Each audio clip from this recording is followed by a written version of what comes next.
Hola amigos, bienvenidos a un nuevo curso de la AppSoma. En esta oportunidad les vamos a presentar el curso de Trabajos en Altura basado en normas nacionales e internacionales. En el contenido del curso vamos a estudiar 15 lecciones. Esto tendrá que ser completado con este video y con el manual de autoinstrucción que pueden descargar en la página del presente curso. La primera lección es de normativa nacional e internacional. La segunda, análisis de riesgos. La tercera, condiciones generales para trabajos en altura. Lección 4, sistema personal de detención de caídas. Lección 5, subsistema personal para detención de caídas. Lección 6, ganchos, anclajes, líneas de vida. Lección 7, puntos de anclaje. Lección 8, caída libre. Lección 9, selección, mantenimiento, inspección y sustitución. Lección 10, barandas y redes. Lección 11, andamios y plataformas. Lección 12, uso de escaleras. Lección 13, nudos y cuerdas. Lección 14, plan de rescate. Y lección 15, primeros auxilios. Un poco de historia sobre el arnés. El arnés como elemento anticaídas nació a fines del siglo XIX en el país de Holanda y se atribuye su invención al alpinista Jeanne Inmik, una dama. Pero no fue sino hasta principio de la década de 1970 cuando la Occupational Health Safety Administration, la OSHA, comenzó a regular el trabajo en altura, que el uso de este elemento anticaídas era obligatorio en todos los ámbitos laborales y en todos los sectores productivos. Otro gran exponente fue el francés Fernand Petzl, artesano de profesión y aficionado a la espeleología. Comenzó a diseñar y a fabricar estos elementos que mejoraban su experiencia en investigación y descubrimiento de cuevas. Con el tiempo, estos inventos fueron de gran utilidad y gran ayuda para los trabajos en altura. En el año 1977 es cuando se produce el primer arnés. Fernand Petzl actualmente distribuye sistemas personales de detención de caída a nivel mundial con la marca Petzl.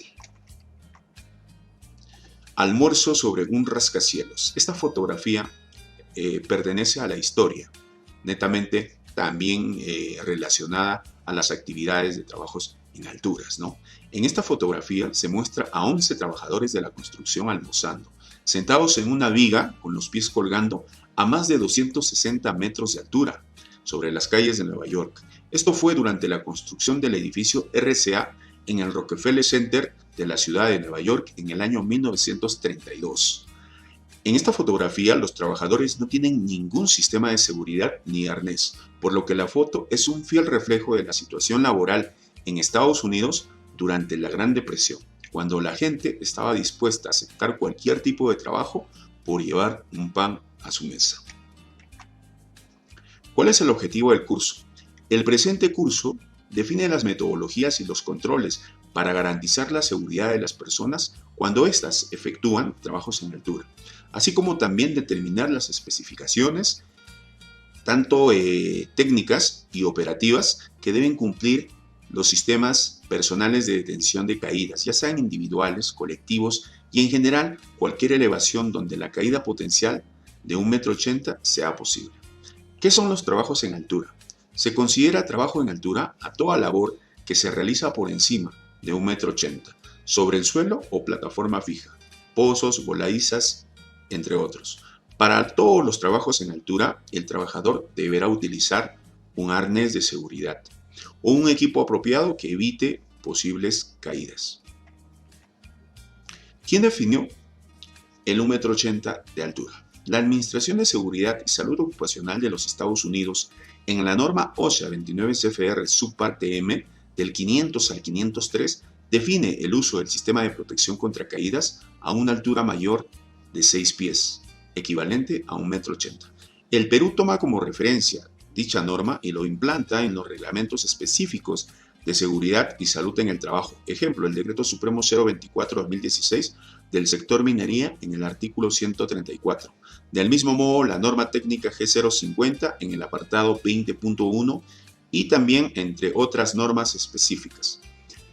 Cabe resaltar que el uso a más de 1,80 m del arnés y de sistemas personales de detención de caídas están direccionadas al sector construcción, mientras que para el sector de la industria en general, a más de 1,22 m se debe utilizar un sistema personal de detención de caídas, tal como lo define la OSHA en la norma 29 CFR 1910.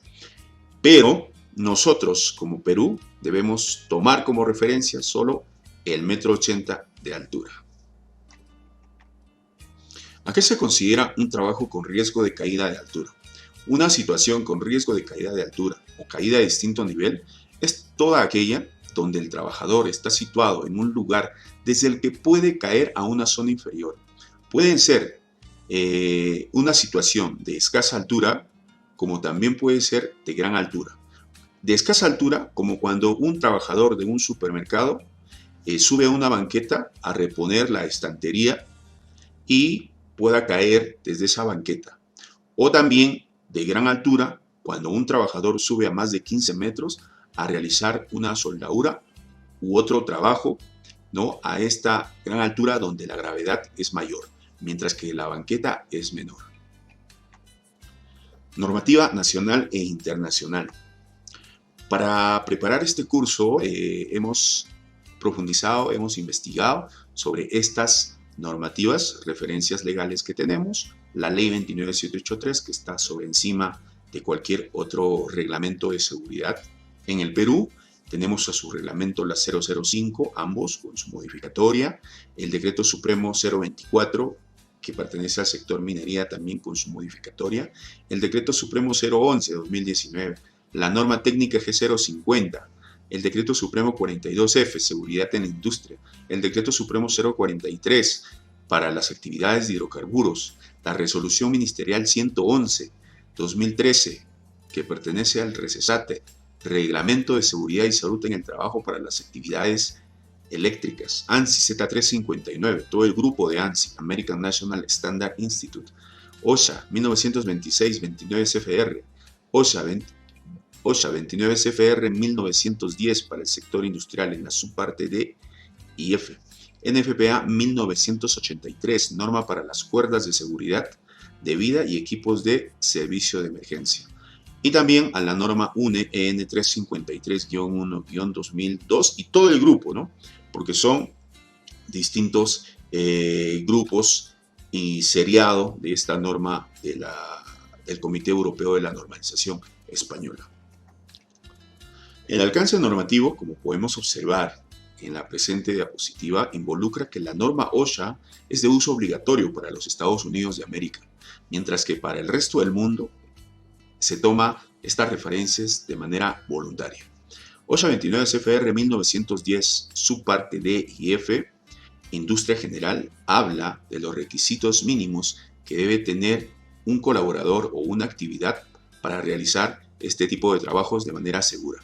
Del mismo modo, OSHA 29 CFR 1926, subparte M, el sector construcción, define los requisitos, el uso, el mantenimiento y todo lo relacionado a sistemas personales de detención de caídas. Tenemos la otra norma americana, que es un estándar ANSI, voluntario a nivel global, vinculante a norma OSHA para específicamente en algunos puntos que también son de uso alineado obligatorio para los Estados Unidos de América, pero a nivel mundial y en su mayoría es de manera voluntaria. ANSI Z359 2007 para la industria general tiene un conglomerado de directrices para poder realizar trabajos de manera segura en trabajos en altura. Del mismo modo, ANSI ASSP A10.32 2012 para el sector construcción también definen los requisitos estándares homologados para el uso y trabajos de manera segura en altura. Tenemos también a la norma UNE-EN, Normalización Española del Comité Europeo. UNE-EN es el homólogo de la norma ANSI americana. Es obligatorio para Europa en su gran mayoría, pero voluntario a nivel global.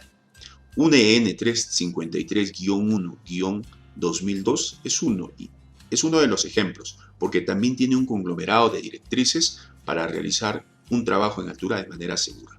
Del mismo modo, norma NFPA 1983 va direccionado al uso del sistema personal de detención de caídas y todos sus subsistemas y componentes relacionados a los servicios de emergencia, brigadas de rescate contra incendios, entre otros. Pero lo que nos importa es la norma peruana, obligatorio en todo nuestro país, sobre todos los decretos supremos, resoluciones ministeriales y otros. La ley 29783 está sobre encima y tiene su reglamento, obviamente, quien lo regula a esta ley, ¿no? Por debajo de ella tenemos el decreto supremo 024 para el tema minero, una modificatoria, la 043 para hidrocarburos, el decreto supremo 011 para las actividades de construcción, la norma técnica G050, el decreto supremo 42F del año 1964, un decreto supremo visionario que hasta la fecha no ha sido derogada. Estamos hablando de la época del presidente Fernando Belaúnde Terry, y por último la resolución ministerial 111-2013 del MEM con respecto a las actividades eléctricas.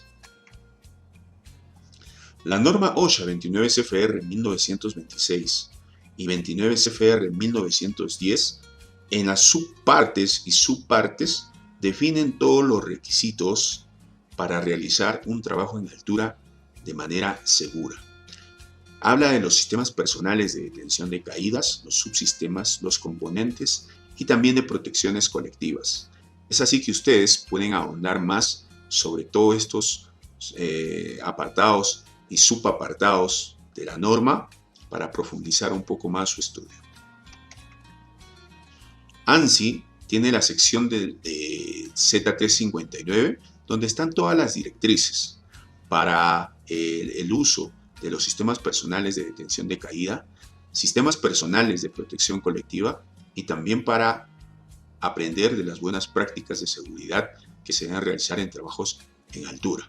Del mismo modo, ANSI, ASSP, como ya lo hemos mencionado, A10, basada en los estándares para la construcción y demolición, habla de sistemas de protecciones colectivas tanto para andamiaje, redes para escombros y personas. En A10.32-2012 habla de los sistemas personales de detención de caídas y otros subsistemas, componentes y o elementos para realizar una actividad de trabajos en altura de manera segura. NFPA 1983, este estándar o norma va direccionada para el uso de cuerdas de seguridad de vida y equipos de servicio de emergencia, pero es netamente para las actividades de servicios de brigadas de emergencias, ya sea para rescate contra incendios o también para dar auxilio, entre otros. Es así que esta norma cumple ciertos requisitos y especificaciones técnicas diferentes a las de uso natural en cualquier trabajo en altura, ya sea en un andamio, en un torreón, ya que el tipo y fabricación de los sistemas personales de detención de caídas, subsistemas y componentes tienen que comprender un material específico. Por ejemplo, cuando una brigada contra incendios va a realizar un rescate a más de 20 metros de un edificio, es necesario que este arnés, que es de poliéster al 100% para las actividades habituales, trabajos en alturas para el sector construcción e industria, en este caso la especificación del tipo de fibra deberá resistir a las altas temperaturas para que no se pueda incendiar. Entonces, la norma NFPA 1983 define estos requisitos para los servicios de brigadas de emergencia por el tipo de material y o fabricación de los sistemas personales de detención de caídas. La norma UNE-EN, el homólogo de la norma ANSI, ANSI para Estados Unidos, norma UNE-EN para Europa, también tiene el grupo, el conglomerado de directrices que podemos observar aquí para el uso de sistemas personales de detención de caídas. ¿De acuerdo? CE del Comité Europeo, UNE-EN de la normalización española. Entendamos, es por eso que ustedes pueden preguntarse el por qué algunos arneses en el sticker, en la etiqueta, no trae ANSI, sino trae CE. Es porque utiliza la normativa europea UNE-EN, mientras que ANSI también es homologada, es estandarizada, es factible para su uso, porque cumplen con todos los requisitos de seguridad y calidad. Del mismo modo, también es por eso que tanto ANSI como CUNE son factibles porque cumplen con los requisitos de calidad para que tú puedas realizar de manera segura tu trabajo en altura. La normativa peruana, Ley 29783, Ley de Seguridad y Salud en el Trabajo, y la modificatoria 30222, si bien es cierto, no habla directamente de los trabajos en altura, pero sí habla de las capacitaciones que debe realizar. Es por eso que en el artículo 49, con respecto a las obligaciones del empleador, en el apartado G, garantizar oportunamente y apropiadamente es su obligación. Dar las capacitaciones, formación y entrenamiento de seguridad en el centro y especificando también el puesto de trabajo o función específica, tal como se señala a continuación. Entendamos que al momento de la contratación se puede realizar la capacitación, cualquiera sea la modalidad o duración, ya sea online, ya sea presencial, durante el desempeño de la labor de igual manera. Cuando se produzcan cambios en función o puesto de trabajo o en tecnología. En el artículo 50, medidas de prevención facultadas al empleador, en el apartado F de igual manera habla, capacitar y entrenar anticipada y debidamente a los trabajadores. Es lo que nosotros, como la APSOMA, hacemos de manera gratuita para ustedes. La norma peruana, Decreto Supremo 42F, Reglamento de Seguridad Industrial, un reglamento del año 1964, visionario, que hasta la fecha no ha sido derogada, habla de realizar trabajos en altura, no solamente en el artículo 1268 al 1270, sino también específicamente en otros artículos, pero donde específicamente ahonda y profundiza más son en estos artículos que ustedes pueden profundizar más en el estudio descargando el reglamento 42F. La normativa peruana, el Decreto Supremo 024-2016 del sector minero, con la modificatoria de la 023, habla de los trabajos de alto riesgo en el capítulo 14. En el artículo 129 define que establece que todo titular de la actividad minera va a establecer estándares, procedimientos y prácticas como mínimo para trabajos de alto riesgo. Considerado trabajo de alto riesgo, el trabajo en altura. Es lo que nos importa ahora. El artículo 134 define que para realizar trabajos en altura o en distintos niveles a partir de 1,80 m se usará sistema personal de detención de caídas. En este caso habla del sistema de prevención y detención de caídas. Entendamos que en distintas literaturas de distintos sectores y de diversas normativas tienen un término distinto, mientras que nosotros debemos profundizar, debemos entender que es un sistema personal de detención de caídas. Sistema personal de detención de caídas, ¿no? Para esto también en el artículo 134, para su uso y para estar apto, se necesita un certificado de suficiencia médica anual, el mismo que debe descartar, ya sean las enfermedades que uno tenga neurológicas o metabólicas, que puedan producir alguna alteración de la conciencia súbita, déficit estructural o funcional de miembros superiores e inferiores, y entre otras anomalías y o patologías que se puedan presentar.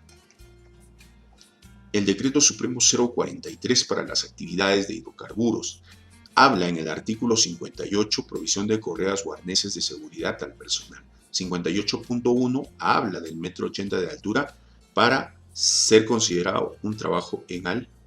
Del mismo modo, en el artículo 61, permisos para efectuar trabajos 61.1. Ustedes pueden profundizar más el estudio descargando estas normativas y estudiándolas más para la comprensión total. La resolución ministerial número 111-2013 del MEM, RECESATE, habla del reglamento de seguridad, salud en el trabajo, de las actividades de eléctricos. En el artículo 56 hace mención de trabajos en altura, de manera genérica, pero también que se tienen que cumplir los requisitos mínimos para realizar estos trabajos en este sector. En el artículo 107 habla de cinturones y arneses de seguridad, y también en otros artículos. Es por eso que se recomienda descargar estas normativas y profundizar su estudio. La normativa peruana, norma técnica G050, seguridad durante la construcción del Reglamento Nacional de Edificaciones. Entendamos que esto no es un decreto supremo, no es una resolución ministerial, es una norma técnica, ¿no? En el apartado 20 habla de protección de trabajos con riesgo de caída. En el apartado 20.1 habla de sistemas personales de detención de caídas. Y en el decreto supremo 011-2019, que es el actual reglamento, este sí es el reglamento de seguridad y salud en el trabajo en el sector construcción, habla y considera capacitaciones para trabajos de alto riesgo, como lo es el trabajo en altura. Análisis de riesgos. ¿Cuáles pueden ser considerados trabajos en alturas? A modo de ejemplo, tenemos las tareas de mantenimiento y reparación, montajes de instalaciones donde es preciso subir a una escalera o superficie para acceder a la zona de trabajo, tareas de restauración de edificios u obras de arte, entre otros, trabajos de donde se tengan que utilizar andamios. Trabajos tipo vertical, montajes de superestructuras, antenas, limpiezas especiales, plataformas elevadoras, tejados, árboles, rampas, etc. ¿Cuáles son los riesgos a los que están expuestos por realizar estos tipos de trabajos en altura? El riesgo principal, como sabemos, es la caída a distinto nivel, la caída de la altura. Pero también debemos considerar otros riesgos, como exposición a radiaciones, trabajar a la intemperie, expuesto a rayos UV, contactos eléctricos, electrocuciones, ya sean por cables que estén en la edificación o por cables de energía eléctrica en los postes, caída de objetos, que suele suceder comúnmente, choques, golpes contra objetos inmóviles o móviles, golpes y cortes por objetos y herramientas, verse atrapado, ¿no?, o aplastado por o entre objetos o vuelco de máquinas o vehículos, ¿no?, sobreesfuerzos, posturas inadecuadas o movimientos repetitivos, exposición a temperaturas ambientales extremas, ya sea demasiado calor o bajas temperaturas, demasiado frío, contactos térmicos en operaciones de soldaduras, antenas, limpiezas especiales, entre otros, ¿no? Solo a manera de ejemplo. Identificando el peligro, evaluando el riesgo y aplicando controles. ¿Qué es un peligro? El peligro, en términos concretos y para el entendimiento de todas las personas en general, el peligro es todo aquello que te puede ocasionar un daño. Es todo aquello que te puede ocasionar un daño. No vamos a entrar a la definición específica como lo plantea el Decreto Supremo 005, que regula la Ley 29783, ni de otros decretos supremos en específico de cada sector, ya que eso hablaremos en otro curso. Pero en este caso el peligro es todo aquello que te puede ocasionar un daño. Y el riesgo es la probabilidad de que ese peligro realmente te ocasione un daño, o sea, se materialice en un daño.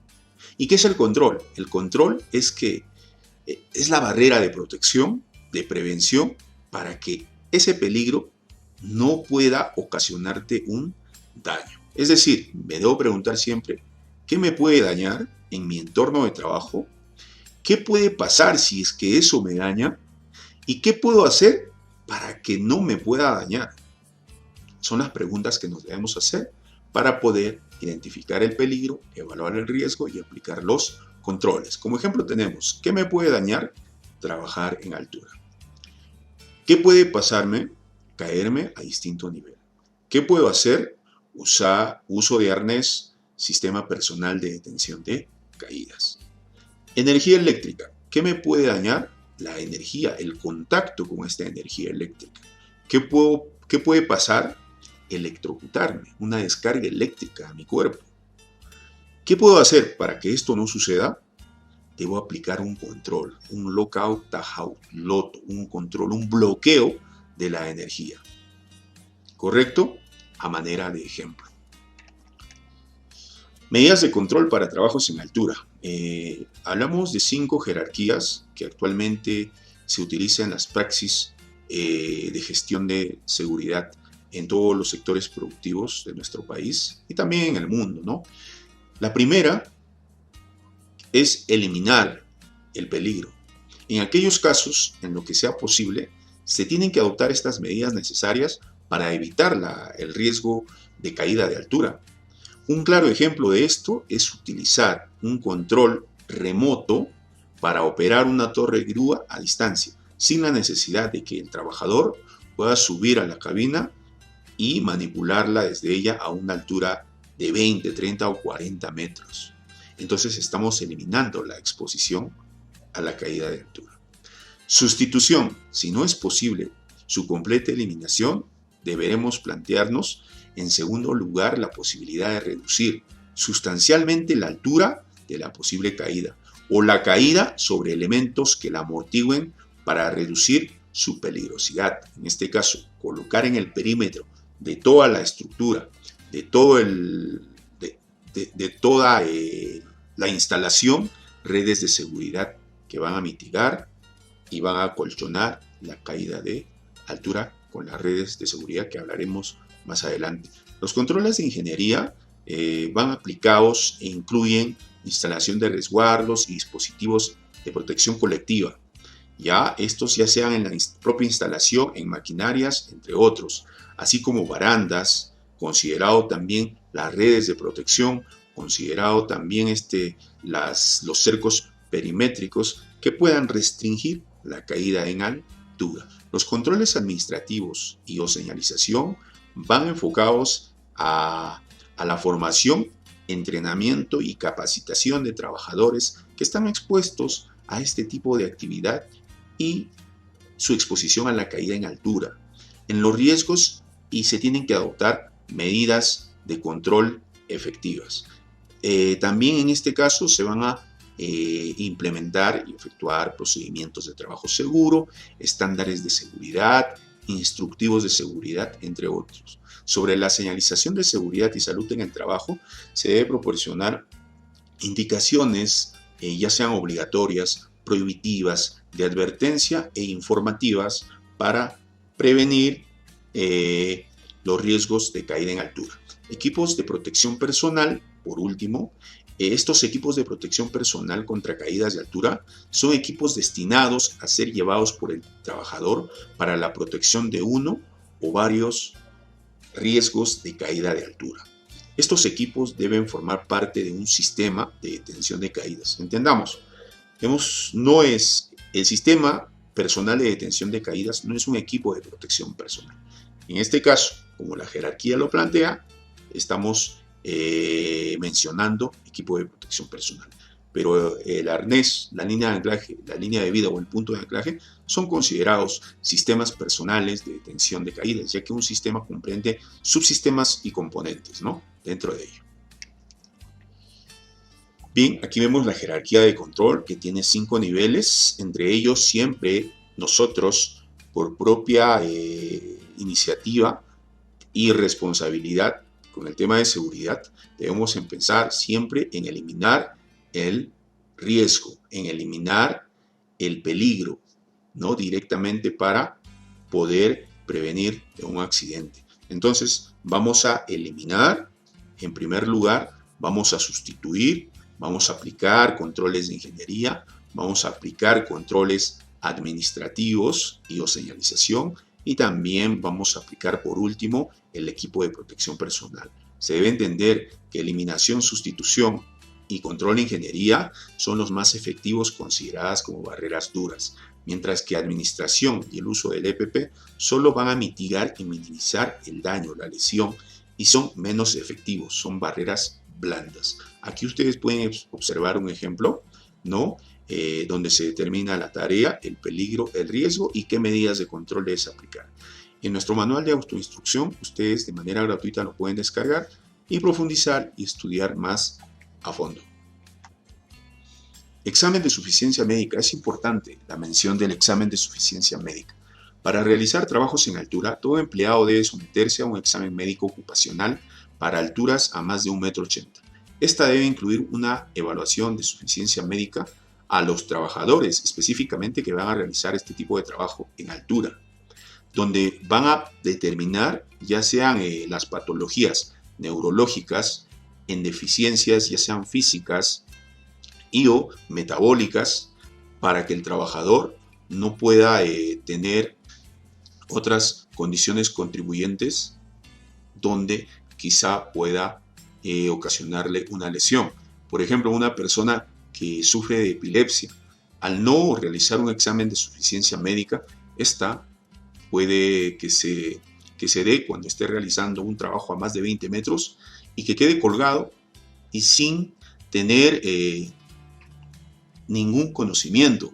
Es así que la brigada de emergencia y tanto el autorrescate que el propio colaborador pueda realizar sería un poco compleja y tardaría su auxilio, y para ello también tendríamos pues probablemente un evento no deseado o hasta una fatalidad. Es por eso que es necesario realizarse un examen de suficiencia médica para trabajos a más de 1,80 m.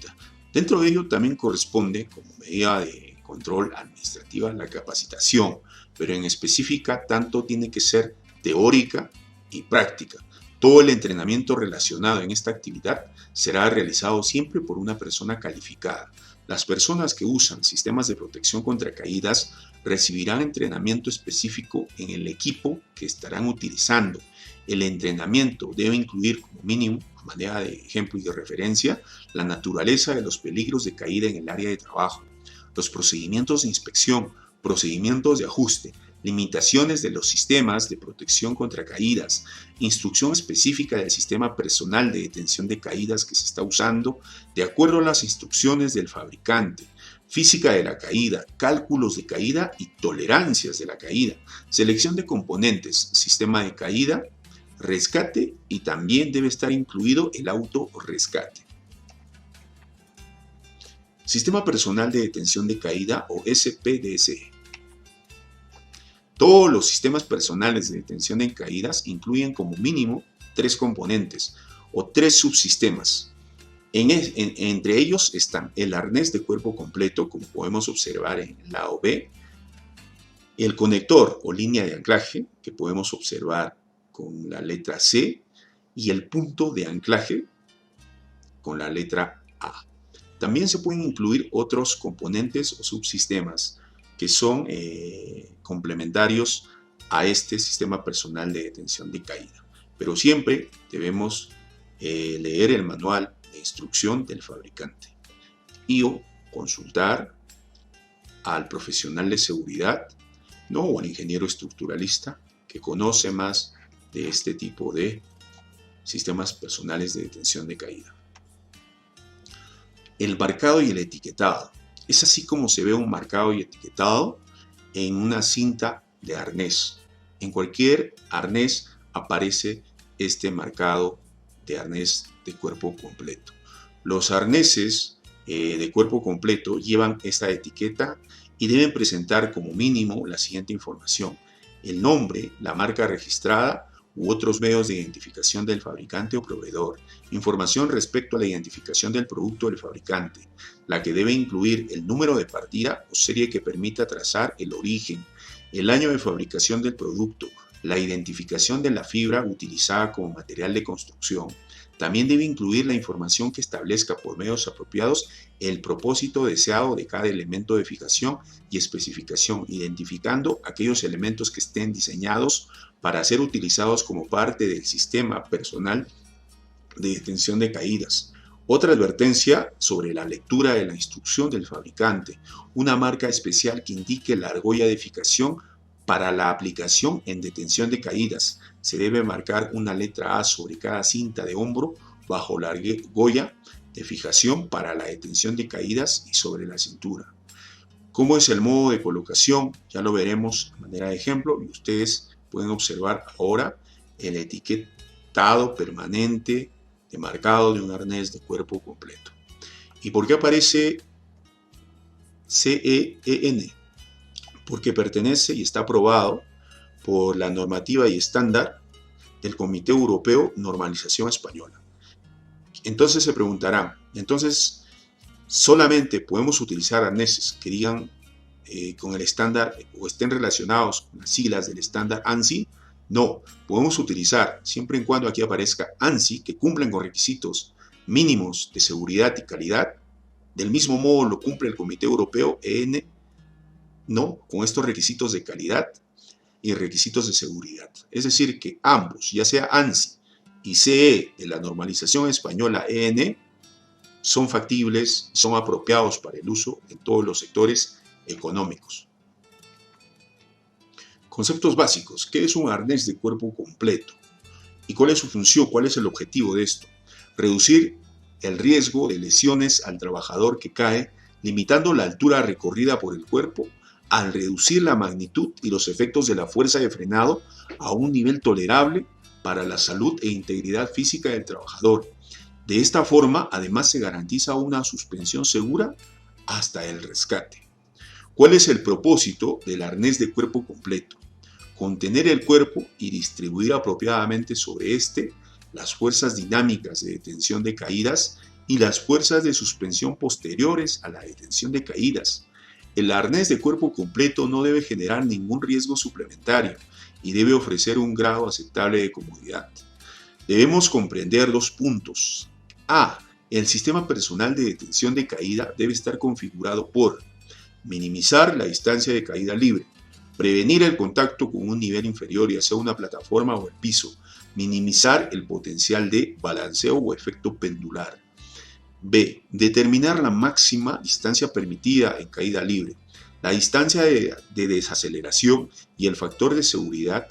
Esto se puede lograr seleccionando un anclaje que esté lo más alto posible y esté directamente sobre el peligro de caída y usando la línea más corta posible a una línea de anclaje autorretráctil.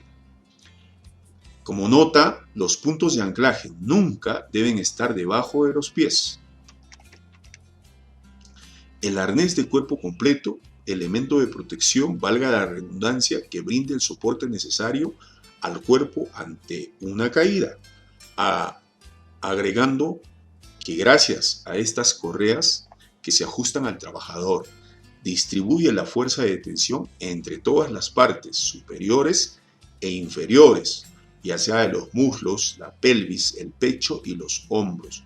Podemos observar un arnés de cuerpo completo clase A, donde están las cintas tanto en el pecho, los hombros, ¿no? En los muslos, cercado por toda la pelvis, estas y la argolla en D, ¿no? Podemos observar aquí en este diagrama. Los arneses de cuerpo completo se clasifican en 4 tipos y lo vamos a ver. Se clasifica en la clase A, clase D, clase E y clase P. El arnés de cuerpo completo, clase A, está diseñado para soportar el cuerpo durante y después de la detención de una caída, incorpora un elemento de fijación en la espalda del usuario y está centrado entre los omóplatos, ¿no? Este anillo en D o argolla en D. Aquí podemos observar, y es el más común de los arneses que se utiliza actualmente en la construcción y también en diversos sectores de la industria, ¿no? Entonces vemos la argolla o el anillo en D donde va anclada la línea de anclaje y posteriormente un punto de anclaje, ¿no? Esta es la clase A, la permitida como requisito mínimo que se debe utilizar en todas las actividades donde se realiza trabajo sin altura. Aquí podemos ver el arnés de cuerpo completo clase D, donde involucra, que está diseñado para el posicionamiento de trabajo, ya que lleva 2 argollas, ¿no? Tanto una delantera y una trasera. Puede ser que en la argolla trasera esté la línea de anclaje y la línea de vida independiente y por delante pueda anclarse también sobre el pecho contra una escalera vertical para realizar alguna que otra actividad, ¿no? Cumple con los requisitos del tipo A, la clase A, arnés de cuerpo completo mínimo. Tiene un elemento de fijación a nivel de la cintura aproximadamente para la posición del trabajo. Los elementos de fijación para ascenso y descenso controlado no son adecuados para conectarse a un sistema personal de detención de caída. Se utilizan para tránsito en escalas verticales de grúas, torre u otra estructura, ¿no? Entonces, esta está diseñada más que nada para escalar posicionadamente con 3 puntos de apoyo, ¿no? Para las torres grúa, escaleras verticales, entre otros. Arnés de cuerpo completo, clase E. Estos están diseñados para el acceso a recintos confinados, espacios reducidos y cumplen con los requisitos de la clase A, pues arnés de cuerpo completo como requisito mínimo. Tiene el elemento de fijación deslizante en cada cinta de hombro para ser utilizada como un par, con el fin de permitir al usuario adoptar una posición casi vertical mientras éste se encuentra en suspensión. Ojo que en estos hombros se encuentran las argollas o anillos en D adicionales a la argolla en D en la parte trasera, que va a ser la línea de vida obligatoria, que también por entrar a un recinto confinado, para el rescate rápido, para el rescate efectivo, también se colocan este tipo de líneas de vida independientes y suplementarias, ¿no? Tanto para el acceso por trípodes y para dar un rescate efectivo. Clase E. La clase P comprende y está diseñado para ascenso y descenso controlado, del mismo modo también para el posicionamiento. Debemos referirnos a esto. Cumplen con los requisitos de la clase A, la más común, los requisitos mínimos, arnés de cuerpo completo. Incorporan elementos de fijación que permiten al usuario adoptar de forma aproximada la posición de sentado mientras está en suspensión. Entonces vamos a comprender que el posicionamiento será anclándonos con una eslinga complementaria al sistema personal de detención de caídas para poder tener las manos libres y poder trabajar sin no descender de manera sentada, de acuerdo a la función o a la actividad que se va a realizar, y siempre también debe estar obligatoriamente anclado, ¿no?, a un anclaje y a una línea de vida o punto de anclaje, ¿no?, para prevenir cualquier evento donde pues se pueda desprender el anclaje complementario cuando se está realizando una actividad en altura. El posicionamiento del sistema personal de detención de caídas cumple con este ejemplo, ¿no? Los sistemas se usan para mantener a una persona en su lugar mientras se le permite usar ambas manos en la superficie vertical elevada, como una pared o poste de energía. Los sistemas de posicionamiento no están diseñados para detener una caída y por lo tanto se debe usar un sistema de respaldo de detención de caídas. Ojo, el sistema de posicionamiento independiente para tener las manos libres deben comprender de un subsistema, un complemento adicional, ¿no? Un componente adicional para poderse anclar, como vemos aquí en el ejemplo, en esta escalera. Pero de todas maneras y obligatoriamente siempre debemos estar anclados a la línea de anclaje, al punto de anclaje o línea de vida. Subsistema personal para detención de caídas.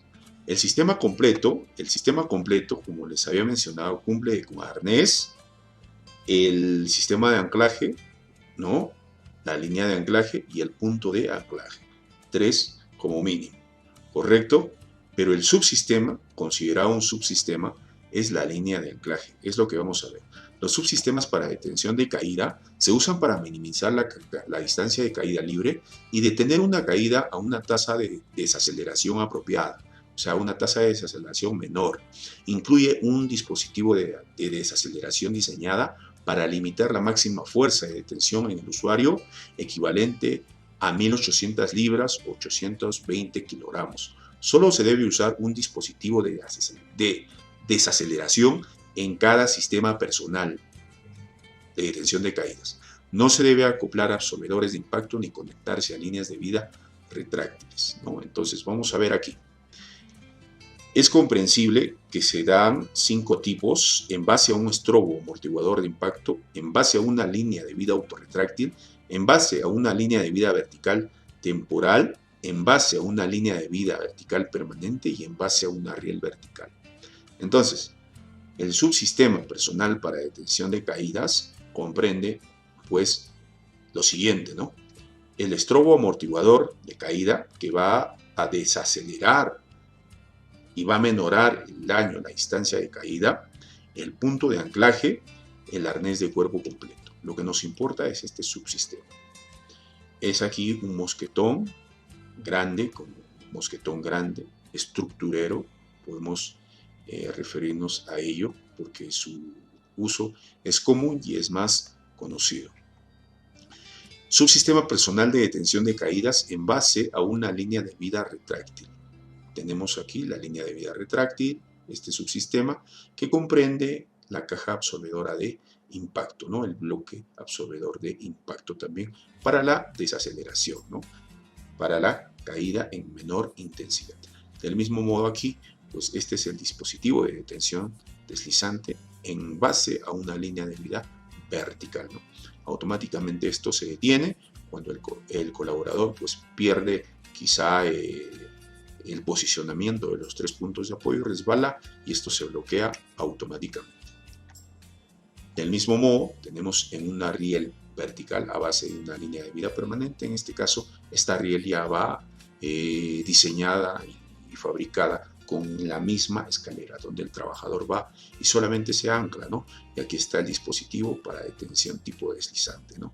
Que también se bloquea automáticamente cuando el colaborador pierde el equilibrio, puede caer o puede perder la sujeción de los 3 puntos de apoyo, ¿no? Del mismo modo aquí, pero en el lado ya derecho, también se instala en el lado izquierdo la posición en base a una línea de vida vertical también ya por diseño en la estructura, ¿no? Entonces podemos ver que también esto se bloquea automáticamente, ¿no? Entonces solamente a manera de ejemplo, no es de manera impositiva ni obligatorio el uso de estos sistemas. Para ello se tienen que recurrir ya a los profesionales de instalación, colocación de estos sistemas, ya sean líneas de vida en base permanentes, temporales, ¿no? Ellos te harán la mejor recomendación de su uso. Ganchos, anclajes y líneas de vida.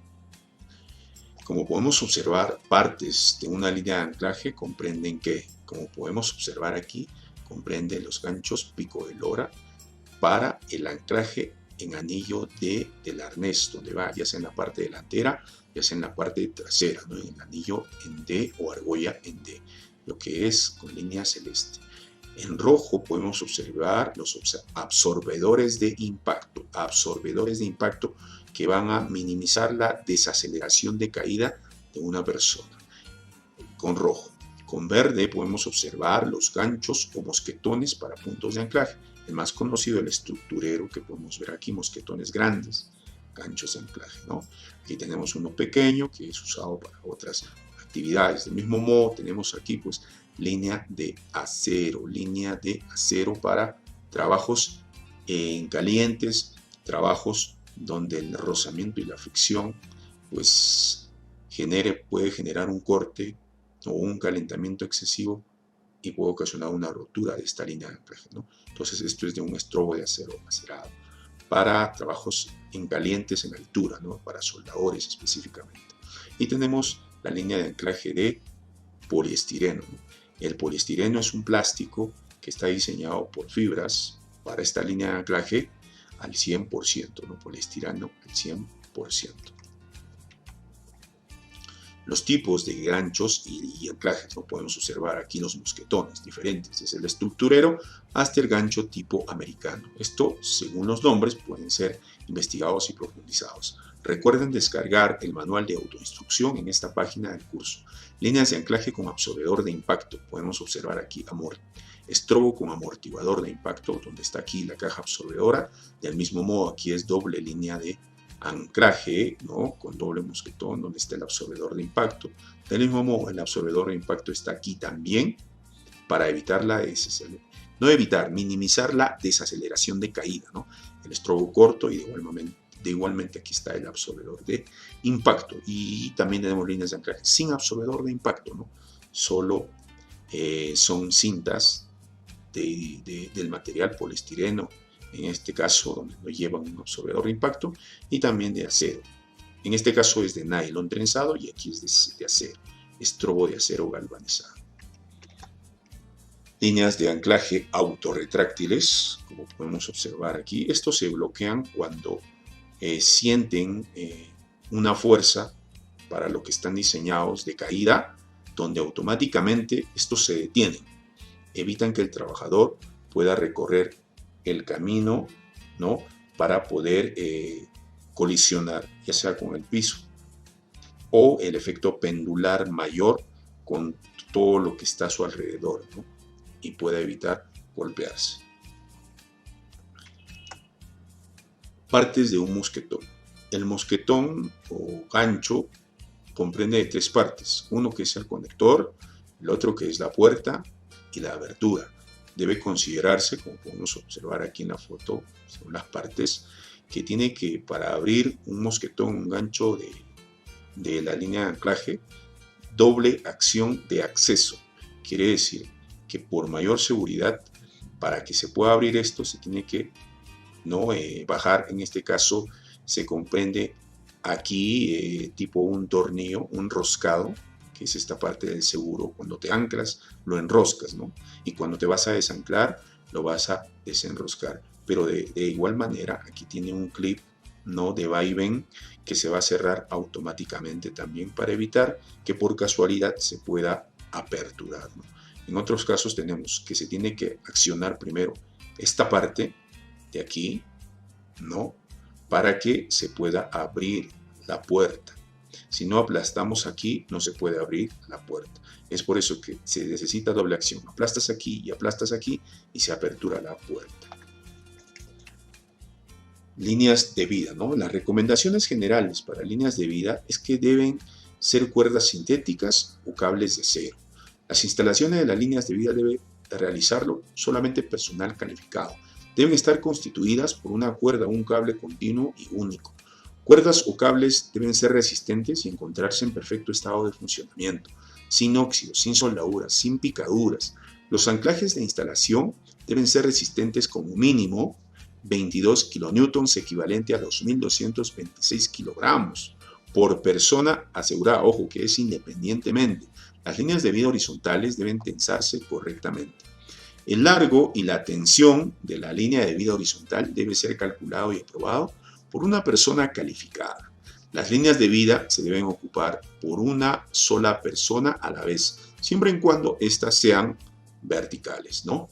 Cables o cuerdas deben poseer un factor de seguridad no inferior a 2. Factor de seguridad es igual a la resistencia de ruptura entre la carga de trabajo. Podemos tener aquí ejemplo, ¿no?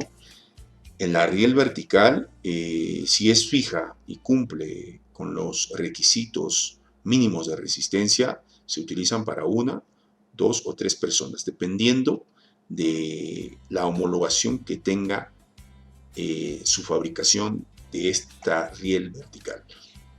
Del mismo modo, las rieles horizontales, como protección colectiva, también pueden incluir de 1 a más personas, dependiendo de los requisitos mínimos de resistencia.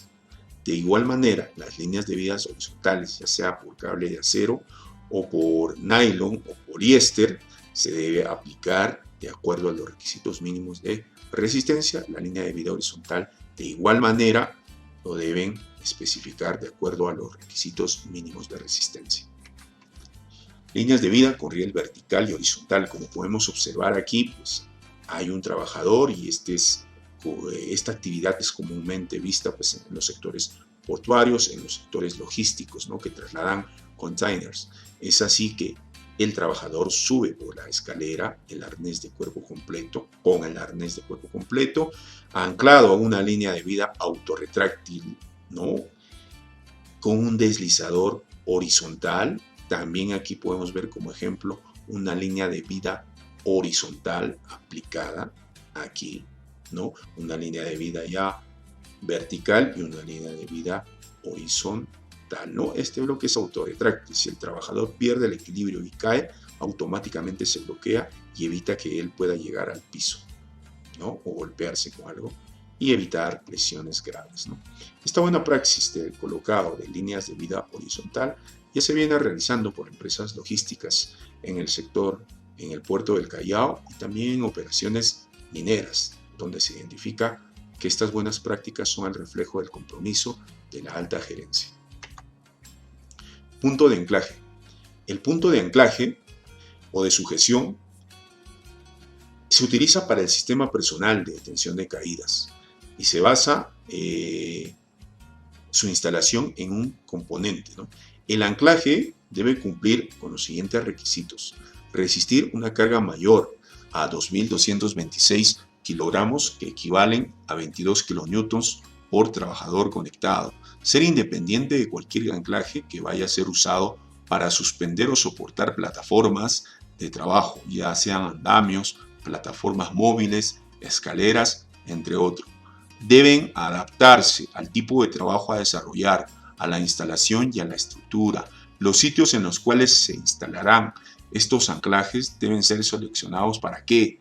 Para reducir la posible distancia total de caída libre, evitar los riesgos en la caída tipo péndulo, tipo oscilador, disponer de suficiente espacio libre para no golpearse contra ningún objeto, ¿no? Entonces, estos son los requisitos que debemos cumplir para colocar una efectiva un efectivo punto de anclaje.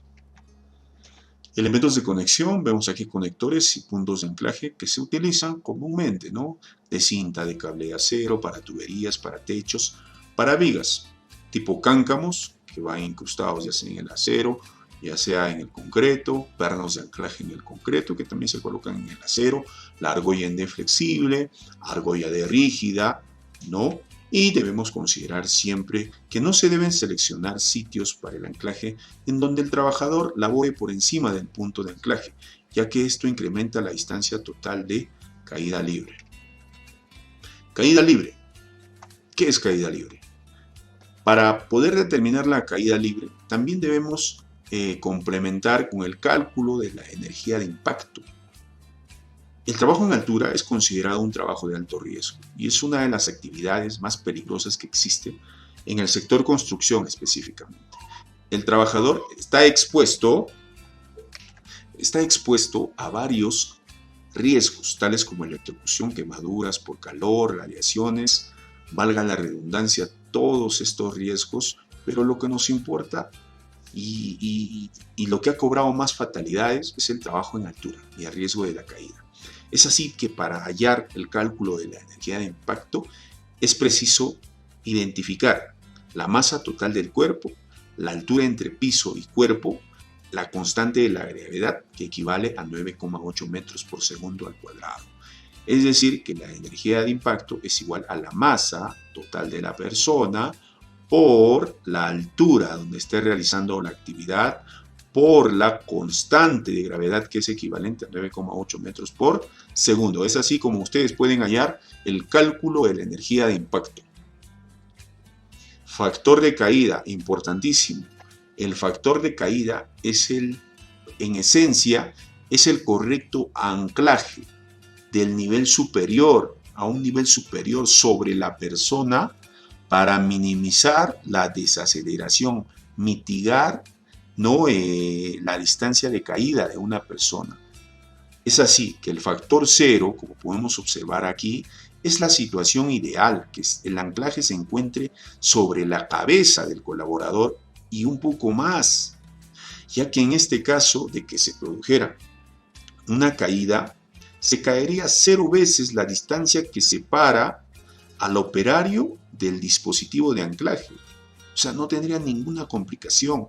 Es lo más ideal, este tipo de anclaje sobre la cabeza. Pero también tenemos el factor 1.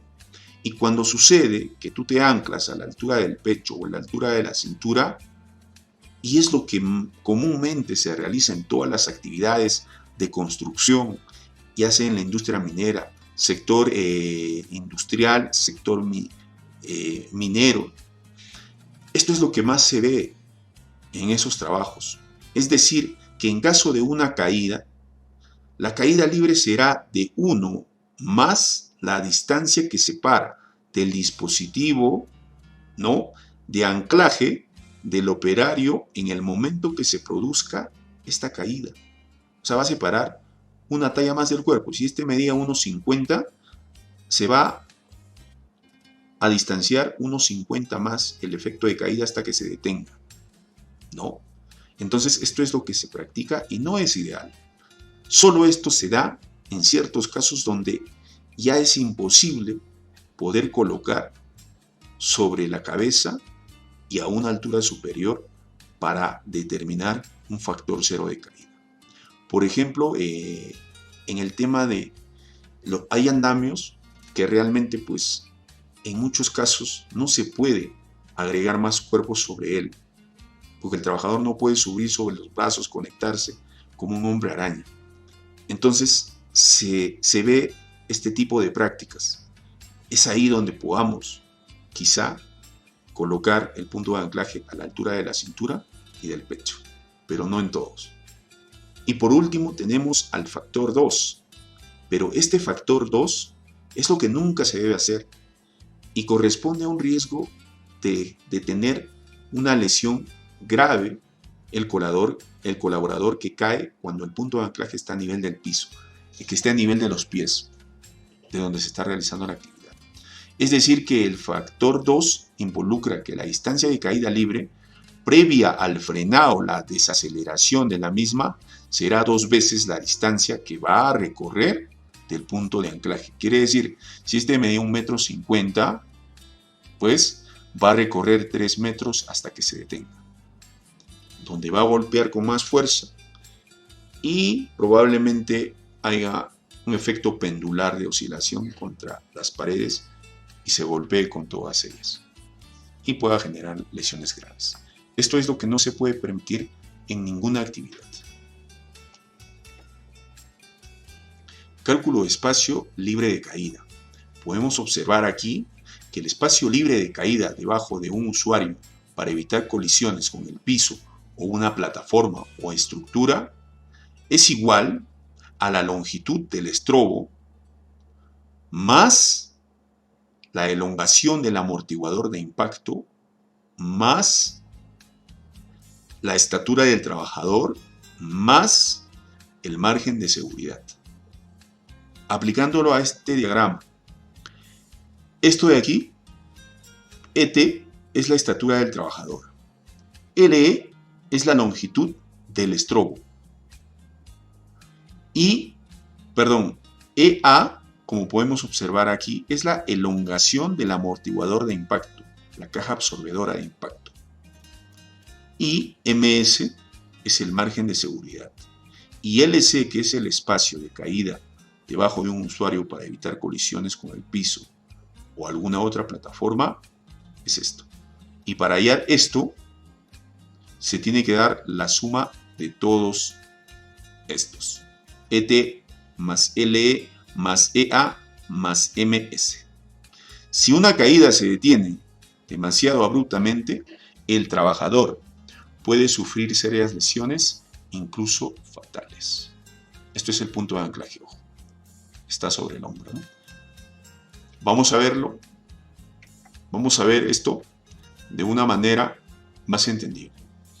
Quiere decir que cuando una persona esté realizando una caída, un trabajo en altura, ¿no? Y se suscita un evento no deseado, se da una caída. Después de la caída, el trabajador hace un recorrido de caída. Para ello, debemos comprender que 6 pies es igual a 1,8 metros. Y esta es la longitud de la sling, la línea de vida autorretráctil. En este caso, 3 pies y medio, equivalente a 1,1 metro, va a ser la desaceleración, la distancia de caída libre que se va a dar durante este evento de caída. Un pie, equivalente a 30 centímetros, va a ser el estiramiento del arnés que se da por esta caída. Considerando los 6 pies, que van a equivaler a 1,80 m, que por ejemplo le vamos a poner a la altura de este trabajador.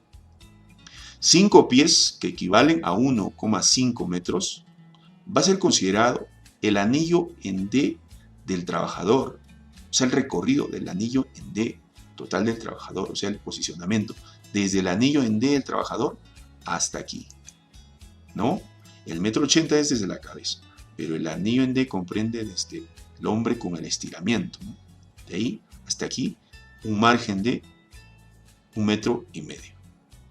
Y el margen de seguridad o factor de seguridad para que este trabajador no colisione con el piso, no tope el piso no pueda tener contacto con esta plataforma, piso o estructura, va a ser de 3 pies, equivalente a 0,90 centímetros, ¿no? 90 centímetros el factor de seguridad. Es así que aquí es donde ustedes pueden observar que para tener un cálculo de espacio libre de caída y poder garantizar que este trabajador, cuando esté realizando esta actividad, no pueda chocar con el piso, golpearse contra la estructura o plataforma, se debe requerir un anclaje sobre él y sobre el piso equivalente a 18 pies y medio, que son 5 metros con 60 centímetros, ¿no? Ingeniero, subo un andamio que mide 2 metros y me anclo al nivel de piso, al nivel de mi pie. Pero imagínate, va a tener que realizar todo este recorrido, que de todas maneras te vas a tener que golpear con el piso. Es por eso, y es necesario, que se debe entender el cálculo de espacio libre de caída de acuerdo al tamaño, la distancia de recorrido del arnés, de la línea de vida autorretráctil, la distancia del margen de error del estiramiento del arnés, desde el punto de anillo en D hasta los pies de la persona. Se debe determinar el factor de seguridad, que debe comprender como mínimo 90 centímetros. Otras personas u otros profesionales aseveran que es 60 o 50 centímetros. No, lo importante es que el trabajador no pueda topar, chocar contra el piso, plataforma o estructura. 5 metros, 6 con la altura de un trabajador de 1,80 m. Lo ideal para el punto de anclaje. Caída con balanceo, ¿no? Esta caída con balanceo es la caída o efecto pendular cuando un colaborador cae de altura. Y bueno, cuando entendemos en muchos casos que el punto de anclaje estuvo a nivel de piso, es donde va a chocar con todo lo que está a su alrededor, ya sea en la pared, en algunos casos andamios sobresalidos, con los brazos sobresalidos que se va a tener que golpear el colaborador, la cara, el cuello y otras partes. Es lo que se debe evitar, este efecto de balanceo, caída de balanceo, efecto pendular, colocando nuestro punto de anclaje sobre la cabeza, en un punto lo más alto que se pueda lograr para desacelerar la caída y no generar un efecto pendular demasiado brusco, demasiado fuerte, donde va a tener que golpearse con todo lo que está a su alrededor. Debemos evitar esto. Barandas y redes de seguridad. Barandas y redes de seguridad. Barandas. ¿Qué son barandas? Estas barandas son sistemas de protección colectivas. Consisten en unos tipos de sistemas que suelen utilizarse en aberturas o desniveles, que pueden representar un riesgo de caída de los trabajadores a más de 1,80 m. En este caso, para el colocado de barandas, se deben cumplir ciertos requisitos. Aparte, que estén diseñados en base a esta estructura, como mínimo de resistencia para 1, 2 o varios trabajadores, deben cumplir también que deben colocarse a una altura entre 1 metro a 1,15 m.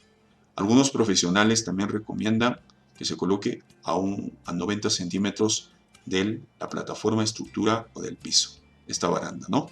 Bueno, el piso no, sino en plataformas o estructuras que estén elevados a más de 1,80 m, ¿no? Entonces, también deben cumplir con que deben soportar 91 kilogramos, ¿no?, de fuerza horizontal en una dirección hacia abajo y hacia afuera. Adicional a esto, debe incluir pues una baranda intermedia, una baranda media, que debe estar colocado. Si es 1 metro, pues la mitad. Si es 90 centímetros, la mitad. Si es 1,15 m, la mitad que vamos a colocar. Del mismo modo, también debemos colocar, ¿no?, un rodapié de 10 centímetros de alto para evitar caídas de materiales o herramientas. Redes de seguridad. Las redes de seguridad son protecciones colectivas que sirven para limitar la altura de caída o para impedirla. aplicado como un elemento de sustitución para sustituir la distancia de caída. Estos deben soportar el peso de un hombre cayendo desde la altura máxima admisible, y ello con un coeficiente de seguridad suficiente. O sea, aproximadamente una caída de 2 pisos deben ser resistentes adicionalmente a todos los agentes atmosféricos, ya sean lluvias, ya sean calor, ¿no? Estas mallas están disponibles en distintos tamaños y resistencias, según el trabajo. Ya son homologadas, están garantizadas de calidad, ya vienen de fábrica, ¿no? Y algunas de estas vienen con forros, por lo cual no solamente atrapan personas, sino también pueden atrapar escombros. El tamaño de malla de red para escombros más frecuente que se utiliza en el sector construcción es de 3 milímetros, que equivalen pues a un octavo de pulgada. Un tamaño de malla de red de persona para la caída y protección de personas es de 87,5 milímetros de grosor, ¿no? Equivalente a 3 pulgadas y media, ¿no? El diseño en forma de diamante está diseñado para disipar, ¿no?, la tensión en toda la red cuando ésta cae y pueda amortiguar como un trampolín, ¿no?, la detención de una persona. Andamios y plataformas. Tenemos como ejemplo andamios multidireccionales normados, que se puede requerir en todos los ámbitos de trabajo, para la gran empresa y también accesible para la mediana empresa. Pero quizá la ley 29783 y otros reglamentos son demasiado exageradas para un obrero civil independiente que construye una casa, pero necesita realizar trabajos en altura. No les va a costear ni alcanzar alquilar ni comprar el tipo de andamio, peri, layer o ulma. Quizá las grandes empresas y medianas empresas tengan esta posibilidad, pero también debemos pensar que el mayor riesgo de caída de altura está direccionada a los trabajadores independientes y a su equipo de trabajo, obviamente. Entonces, también vamos a citar que los andamios acro, siempre en cuando estén homologados, porque hay andamios acro homologados en base a resistencias, y lo que se debe enfatizar a todos estos obreros civiles es que puedan contratar a un centro de calidad de homologación y que los andamios que ellos fabrican con soldadores especializados, ¿no?, lo puedan homologar y que pueda garantizar esto una resistencia segura en su trabajo. Es así que el andamio es una estructura armada provisionalmente para efectuar trabajos en alturas. Las partes que conforman un andamio vamos a explicarlo en esta gráfica. Por ejemplo, comprenden de los husillos, que podemos considerarlos también como gatas de nivelación.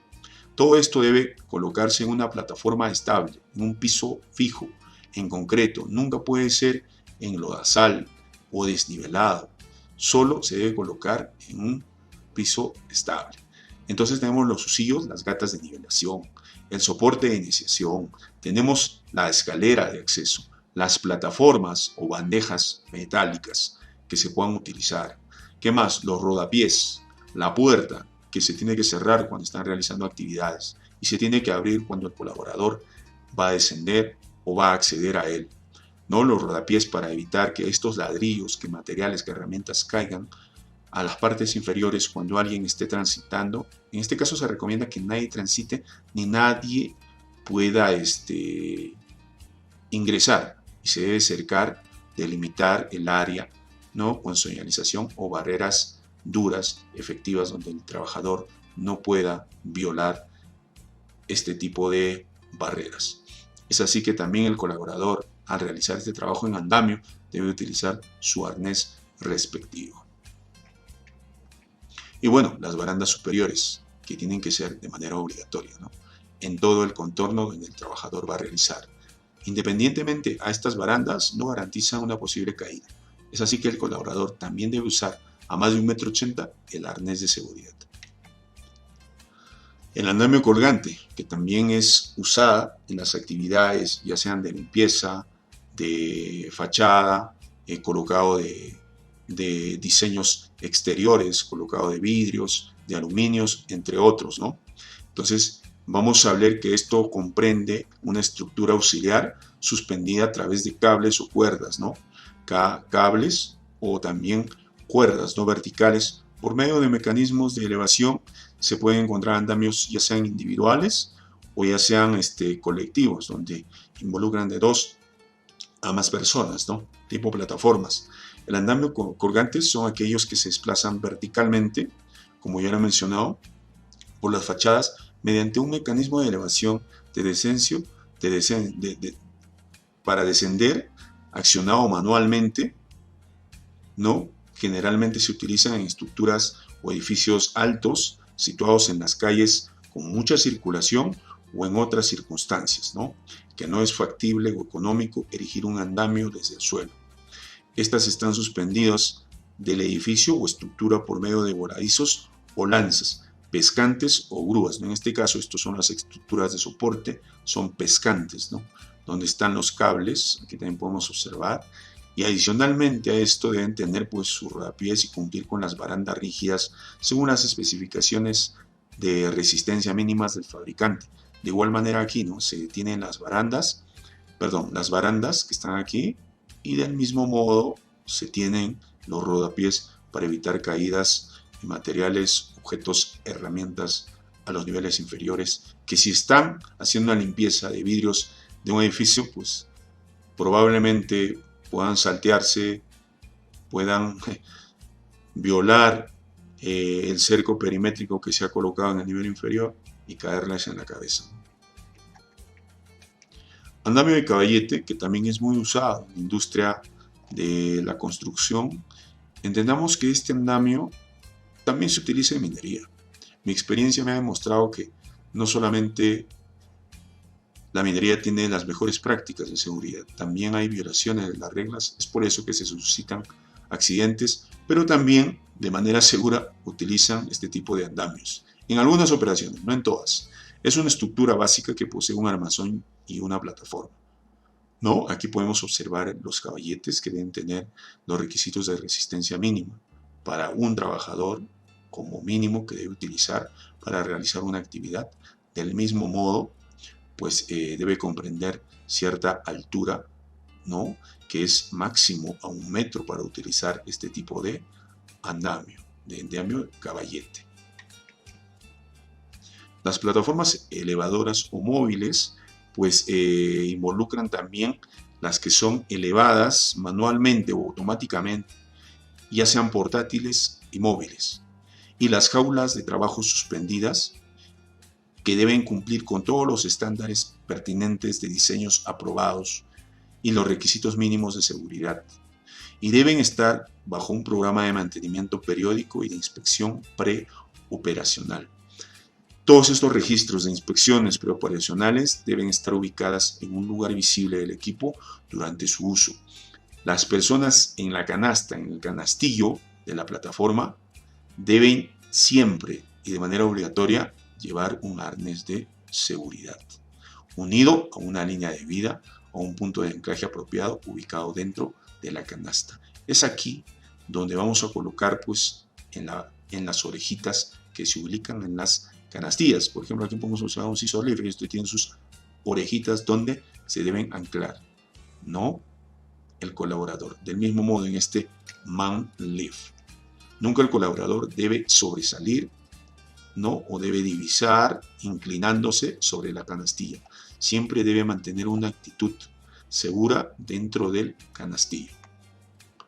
Plataformas elevadoras, como podemos observar aquí, vemos un scissor lift, un man lift, una pequeña escalera que cumple también con los requisitos, un ascensor con canastillo, otro scissor lift, un pequeño canastillo personal. Incluimos que los scissor lift en algunas ocasiones, dependiendo de la especificación técnica, pueden ir de 1 a 3 trabajadores, ¿no?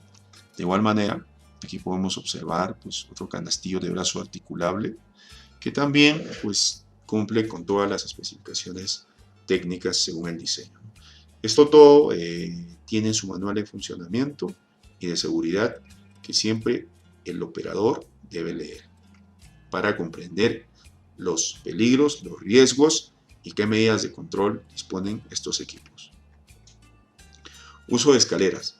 Como podemos observar, el uso de escaleras de tijera se realiza de manera incorrecta en la mayoría de actividades, ya sea de la construcción, minería e industria en general.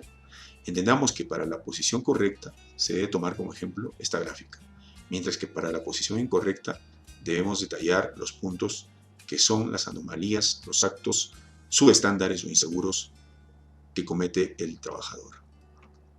Del mismo modo, para el uso de escaleras telescópicas, debemos cumplir de manera correcta su uso dependiendo y especificando en esta gráfica las buenas prácticas de seguridad al usar este tipo de escalera.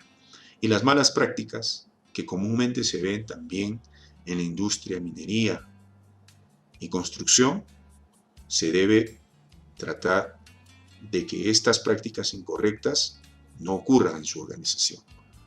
Guíense y tomen como referencia estas buenas prácticas. ¿No?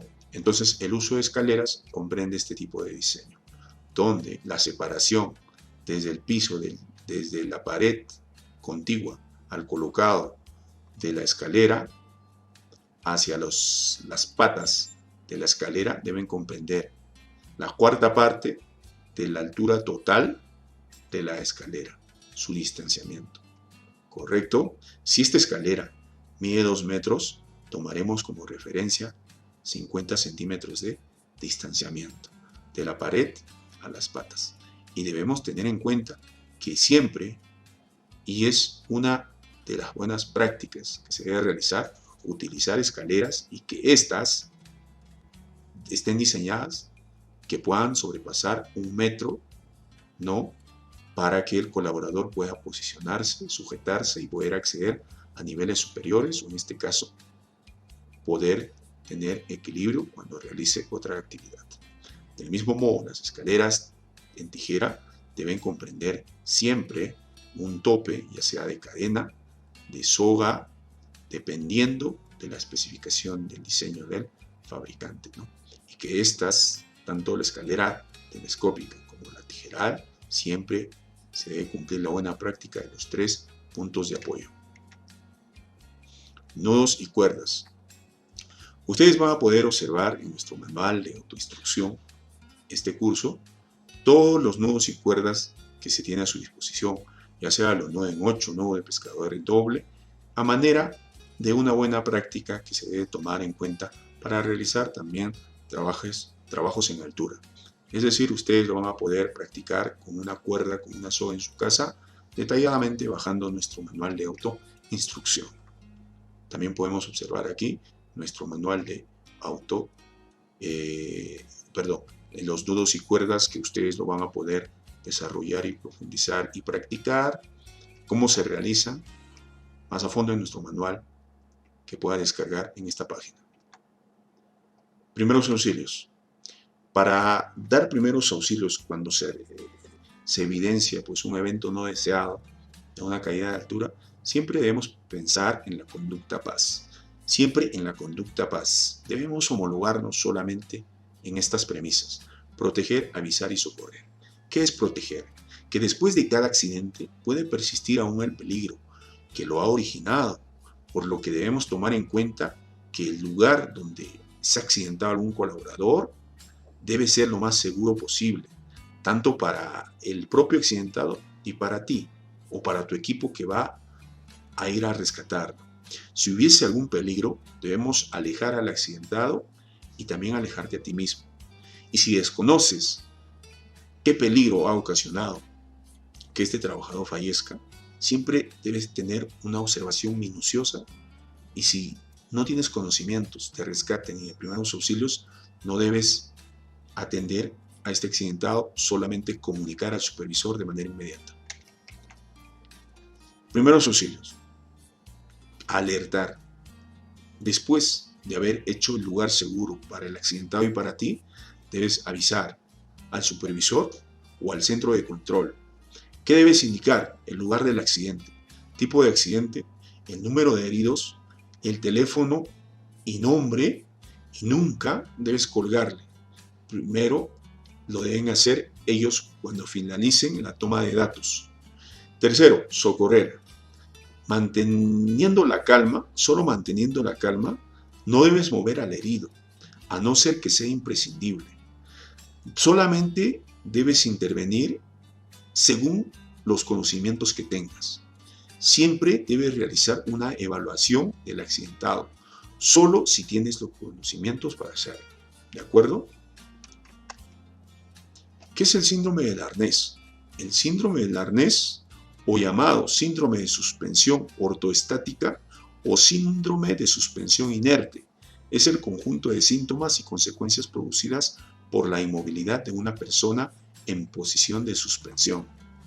¿Por qué se produce el síndrome del arnés? Las arterias y las venas distribuyen la sangre en todo el cuerpo y lo devuelven al corazón gracias al proceso circulatorio. Permaneciendo en suspensión vertical y de manera inmóvil, se bloquean estos mecanismos. Si se mantiene dichas condiciones de suspensión e inmovilidad por mucho tiempo, pueden provocar la acumulación de sangre en los miembros inferiores, dando lugar a ¿qué? Falta de riego al cerebro, formación de coágulos sanguíneos que corren el riesgo de ser liberados y provocar un paro cardíaco al llegar al corazón. ¿Debería seguir llamándolo síndrome del arnés, como se conoce comúnmente? No. Síndrome de suspensión inerte parece un término más adecuado, ya que el principal motivo de que se desencadene no es el uso del arnés, sino la inmovilidad, en una posición de suspensión. ¿Cuánto tiempo tarda en aparecer el síndrome de suspensión inerte? Depende de cada persona, los primeros síntomas pueden comenzar a aparecer en tan solo 15 minutos tras quedarse suspendidos. Es por esto que se recomienda especialmente para trabajos en altura disponer de una condición física acorde al nivel de esfuerzo y a la labor a que se realiza. Es por eso que los exámenes ocupacionales para trabajos a más de 1,80 m son imprescindibles. ¿Cuáles son los síntomas del síndrome de suspensión inerte? Entumecimiento de las extremidades inferiores, hormigueo. Cianosis, coloración azulada y lívida de la piel por falta de oxigenación de la sangre. Pérdida de conciencia. ¿Cómo puedo impedir que ocurra? Establecer un plan de trabajo nos dará procedimientos que van a disminuir las posibilidades de sufrir una caída, así como contar con un plan de emergencia que acelerará la actuación y el rescate de la persona. Se recomienda siempre disponer de un kit de rescate que esté cerca de la actividad donde se realizan trabajos en altura.